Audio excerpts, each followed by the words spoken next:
बिस्मिल्लाहिर्रहमानिर्रहीम। अस्सलाम वालेकुम टू एवरीवन। कैसे हैं सब लोग? ठीक हैं। देखिए बेटा, आज हम जो है वो क्लास 9 न्यू फिजिक्स बुक उसका चैप्टर नंबर 3 है और लेक्चर नंबर 5 है आज। तो आज हम जो डिस्कस कर रहे हैं भाई, लेक्चर नंबर 5 में बेसिकली हम बात करेंगे आज बैलेंसेस पर। हम बात करेंगे कि बैलेंसेस यानी बैलेंस स्केल जिसको बोलते हैं, बैलेंस स्केल्स वो क्या होते हैं और उनकी टाइप्स को हम डिस्कस करेंगे, डिफरेंट टाइप के बैलेंसेस को। Balance scales. अब ये बैलेंस स्केल्स क्या होते हैं भाई? आमतौर पर आपने देखा है कि डिफरेंट चीजों की मेजरमेंट के लिए इनको यूज किया जाता है। तो ये कॉमनली यूज किए जाते हैं कि कहां पर यूज किए जाते हैं? दीज आर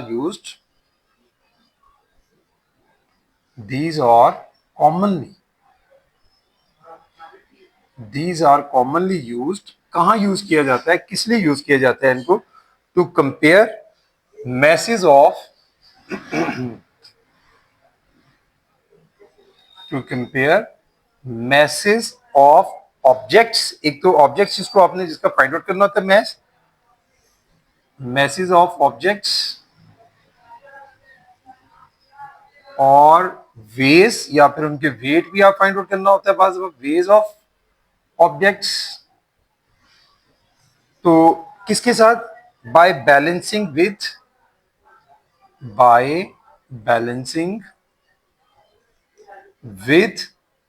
किसके साथ? स्टैंडर्ड आपके जो स्टैंडर्ड वेट्स हैं उनके साथ हम लोग इनको, स्टैंडर्ड वेट्स जो हमारे मौजूद है। तो बैलेंसेस जो हैं, बैलेंस स्केल जो है, इनको हम लोग कॉमनली यूज करते हैं किस लिए? कंपेयर करने के लिए किसी भी ऑब्जेक्ट का मैस या किसी भी ऑब्जेक्ट का वेट किससे? जो हमारे पास स्टैंडर्ड वेट्स होते हैं जैसे 1 kg, 2 kg, 3, 5 kg, उनके साथ हम किसी भी चीज का, जैसे ये मेरे पास डिफरेंट थिंग्स हैं, अगर तो इनमें से हम किसी का अगर वेट फाइंड आउट करना चाहते हैं तो वो हम कंपेयर करेंगे स्टैंडर्ड वेट के साथ।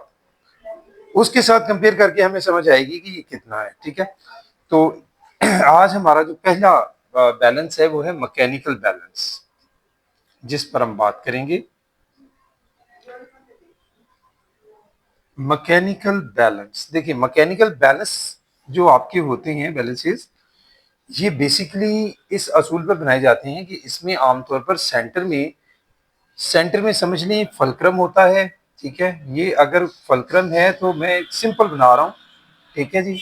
उसके साथ जो है बीम्स, और यहाँ पर हम लोग जो है वो दो समझ लें कि पलड़े होते हैं जिनको यूज किया जाता है। अब ये जो है, एक तरफ तो हम लोग जो है वो सादा लफ्जों में क्या काम करती हैं, एक तरफ जो है हम लोग स्टैंडर्ड वेट को रखते हैं, दूसरी तरफ उस ऑब्जेक्ट को जिसका हमने वेट या उसका मैस मेजर करना होता है। ठीक है। दरमियान में जो आपका फलक्रम है, यहां से आपने, यानी ये जो होते हैं इनका एक दोनों से डिस्टेंस यहां से जो होता है वो सेम रखा जाता है, और बीम जो है वो यहाँ पर जो बीम्स है वो बैलेंस होता है। तब मतलब अगर बीम जो है वो इस तरह है या इस तरह है तो बैलेंसिंग फॉर्म में नहीं है। जब तक वो बैलेंस नहीं होता, बिल्कुल इक्वल सेंटर में नहीं होता, तब तक वेट प्रॉपर मेजर नहीं होता। अगली बात इसमें ये होती है कि हम लोग ये जो मैंने इशू किए हैं, ये दो पेन्स हैं जिनको परडे भी आप कह सकते हैं। ये भी पेन है, ये भी पेन है। तो एक पेन में हम लोग जो है वो मैंने बताया आपको ऑब्जेक्ट जिसको मेजर करना होता है। लेकिन एक और चीज इसमें है कि आमतौर पर हम लोग जो है किसी एक पलड़े में वैसे रख सकते हैं ऑब्जेक्ट जिसको मेजर करना है, या कोई भी चीज, जैसे आपने कोई भी क्वांटिटी है किसी चीज की, वो आपने मेजर करनी है। लेकिन आमतौर पर हम उसके लेफ्ट साइड पे जिसको मेजर करना होता है, जिस क्वांटिटी को, ठीक है, मेजरिंग क्वांटिटी जो है, अननोन क्वांटिटी सादा लफ्जों में समझ लें कि जो अननोन क्वांटिटी होती है जिसको मेजर करना होता है, उसको आप कहाँ रखते हैं? उसको आप लेफ्ट पेन में रखते हैं आमतौर पर। और जो आपका राइट पेन होता है, राइट पेन में हम लोग जो है वो स्टैंडर्ड वेट रखते हैं। ठीक है। यहां पर क्या रखी जाती हैं? Standard weights. अब स्टैंडर्ड वेट मैंने आपको बता दिया कि वो राइट में रखे जाते हैं, उसकी एक खास रीजन होती है। एक तो ये होता है कि आपने जो जिस चीज को मेजर करना होता है उसको आपने इसमें रखा। वेट्स जो हैं ज्यादातर हम लोग वेट्स को रखकर और कन्वीनियंटली हमें जो आसान होता है वेट राइट हैंड से रखना हमें आसान लगता है, तो हम राइट साइड पर उसको रख लेते हैं और लेफ्ट साइड पर जो है वो। और जो हमारा फिजिकल बैलेंस जो हम फाइंड आउट करते हैं, यहाँ जो आम शॉप्स पर है वो थोड़ा डिफरेंट होता है तरीकाकार। आपने देखा होगा कि वहां पर वेट रख दिया जाता है पहले और उसके बाद जिसको मेजर करना होता है उसमें वो कम ज्यादा कर रहे होते हैं, चीनी है, दाल है, कोई भी चीज मेजर कर रहे होते हैं यहाँ पर, तो वो उसमें चेंज करते हैं। ये कॉमन प्रैक्टिस है जो हमारी होती है। लेकिन अगर आप फिजिकल बैलेंस को देखेंगे जहाँ मैथ्स हम लेबोरेटरी में फाइंड आउट करते हैं, तो वहां पर जरा डिफरेंट होता है। हम क्वांटिटी ले लेते हैं, यानी क्वांटिटी को हम यहाँ रखते हैं, उसके बाद दूसरी तरफ जो है वेट हम बाद में रखते हैं, और वेट जो है हम उठाकर मतलब उसको हमने स्पेशली जो है वो फोर्क के साथ मतलब उठाना होता है, रखना होता है, तो उसमें जो है ज्यादा हम लोग राइट साइड पर ही रखते हैं। तो इसी मुनासबत से आम आप देखते हैं ज्यादातर राइट साइड पर वेट रखा जाता है, लेफ्ट साइड पर जिसको फाइंड आउट करना होता है, जिसको मेजर करना होता है, जिसकी क्वांटिटी, वो चीज रखी जाती है। लेकिन मैं फिर कह देता हूँ कि ये कोई हतमी नहीं है, अगर उसको लेफ्ट उस पर राइट पे भी कर लें तो हो जाता है, लेकिन ये अपने कन्वीनियंट आसानी के लिए, अपनी कन्वीनियंस के लिए कि भाई ऐसे हमें जरा बेहतर लगता है, आसान लगता है। ये तो है जी हमारा मैकेनिकल बैलेंस, ठीक है जी।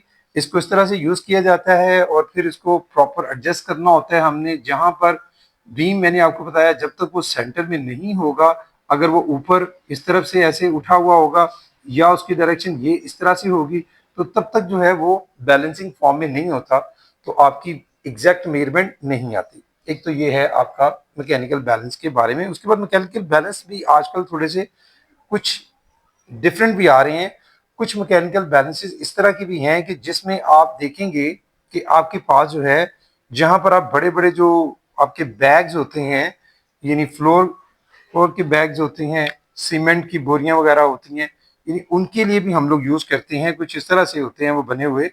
उनमें आपने अक्सर देखा होगा कि यहाँ पर इस पॉइंट पर जो है ना, इस पॉइंट पर बीम्स अटैच किया जाता है और यहाँ पर जो है वो हम लोग एक छोटे वेट यहाँ रखते हैं, उनको हम थोड़ा बहुत चेंज कर सकते हैं इस जगह पे।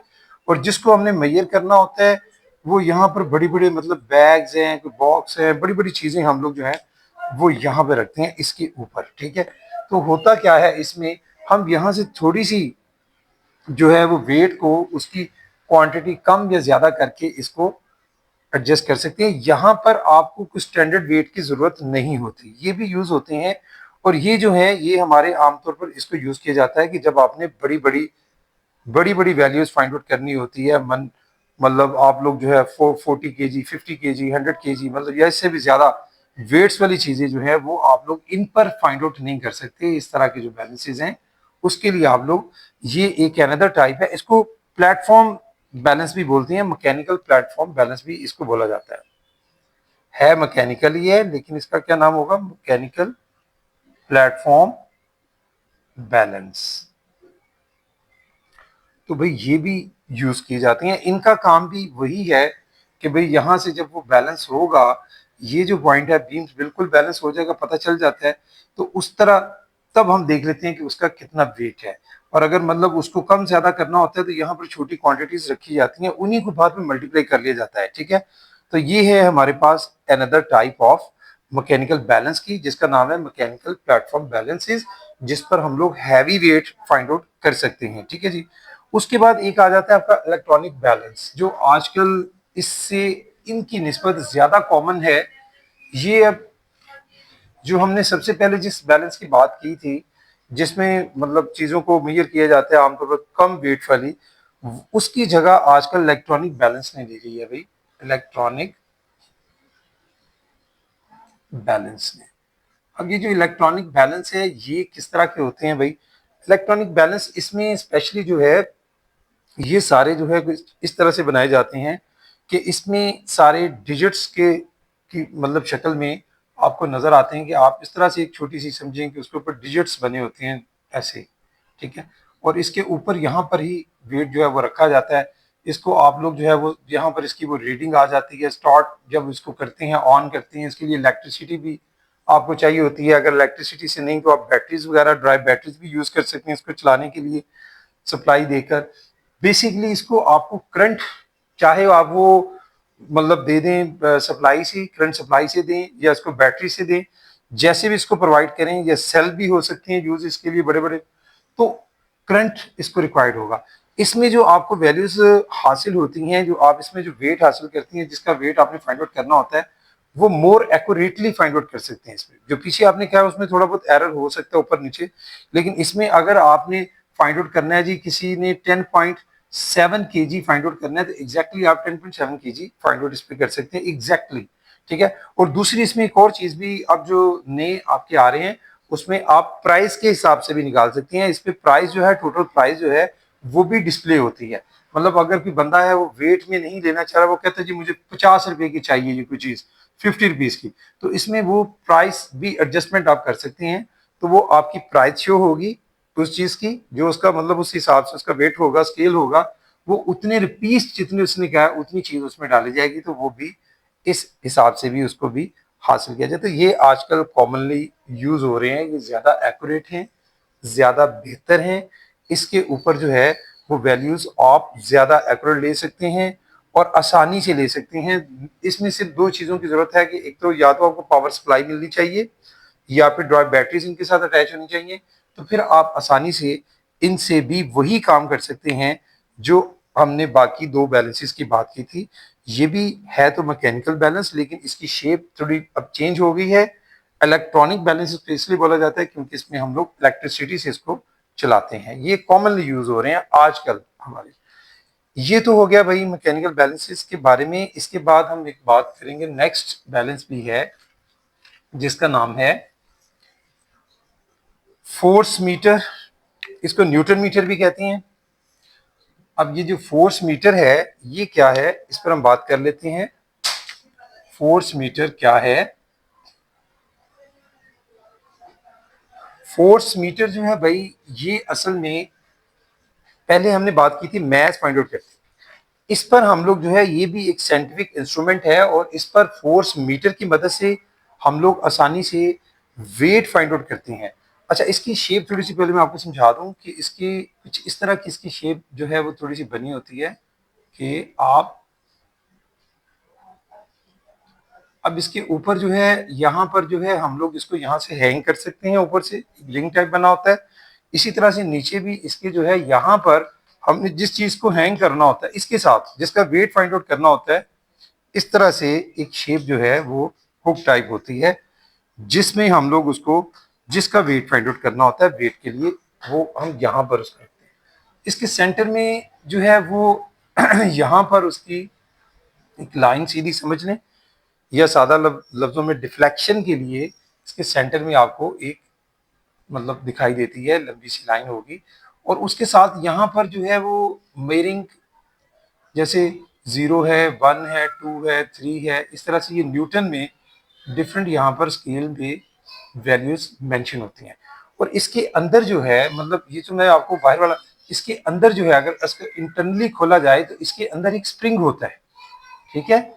इसके अंदर जो है वो क्या रखा जाता है, वो एक स्प्रिंग होता है जो बाहर से दिखाई नहीं देता, लेकिन अंदर स्प्रिंग होता है जिसको इधर भी अटैच किया जाता है, दोनों ऊपर नीचे। अब होता क्या है कि जब आप इसके साथ कोई वेट लटकाते हैं तो उस शक्ल में यहाँ पे जो नॉब होती है, यहाँ पे नॉब होती है जी 0 पे, अगर ये 0 पॉइंट है तो यहाँ पे नॉब होगी जहाँ 0 है। अब जितना वेट होगा वो उसको क्या करेगा, उसको अब नीचे की तरफ खींचेगा स्प्रिंग को, उसको कंप्रेस करेगा।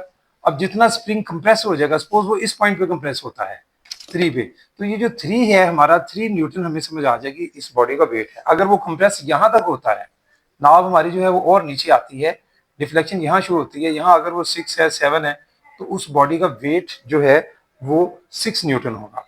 एक तो ये चीज। सेकेंडली इसमें ये होता है कि हम लोग बाज जो है अब कुछ इस तरह के भी बन रहे हैं कि उसमें रीडिंग्स नीचे से ऊपर की तरफ भी है, यहाँ पे 0 है, फिर 1 है, फिर 2 है, ऐसे। अब उसमें क्या होता है, उसमें थोड़ा सा ओल्ड हिसाब होता है, इसमें कंप्रेस होता है, उसमें ऊपर की तरफ, पहले क्या था नीचे की तरफ स्प्रिंग आता है, इसमें ऊपर की तरफ जाता है, तो वैल्यू जो है वो ऊपर की तरफ हम लोग रीड आउट करते हैं उस पर। ठीक है।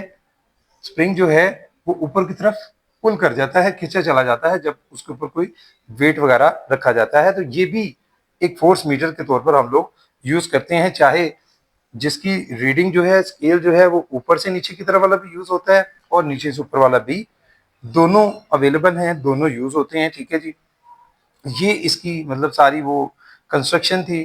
ठीक है, और इसके हवाले से इस पर हम लोग, चूंकि वेट न्यूटन में फाइंड आउट होता है आपको पता है, तो इसलिए हम लोग इसका नाम फोर्स मीटर की जगह अगर न्यूटन मीटर लिखा हो, जो शुरू में मैंने बात की, तो एक ही बात होगी, न्यूटन मीटर या फोर्स मीटर एक ही बात है। यानी ये वो इंस्ट्रूमेंट है जिसकी मदद से हम लोग फोर्स को फाइंड आउट कर सकते हैं। ठीक है, फोर्स को मेजर कर सकते हैं, किस में? न्यूटन में। ठीक हो गया।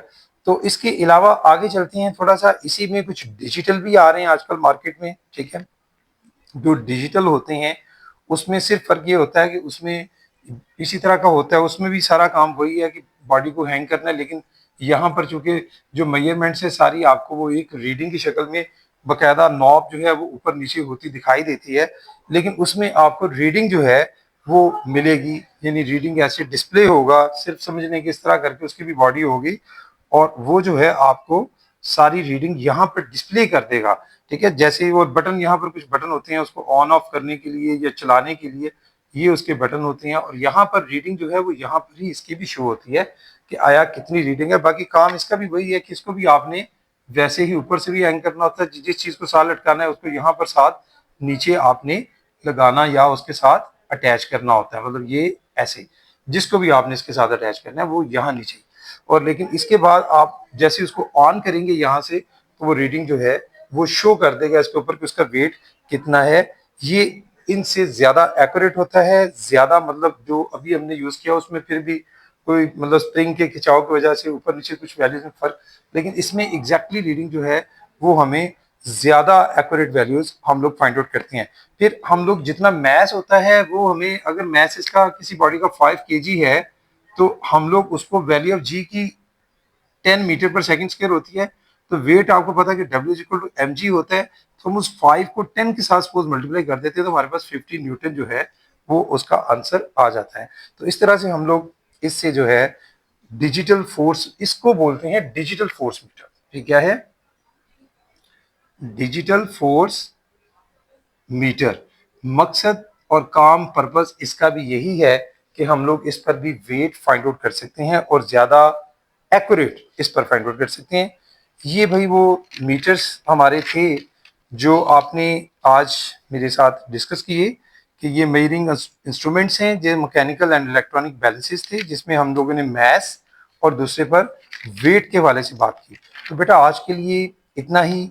ठीक है, ये टॉपिक थोड़े से आपने मतलब अंडरस्टैंडिंग है ज्यादा, इसमें कुछ डायग्रामेटिकली इसको थोड़ा सा देखना होता है चीजों को कि आया जो मेजरमेंट है उसको आपने समझना होता है, और इसमें कोई बहुत ज्यादा ऐसी बातें चीजें नहीं थी।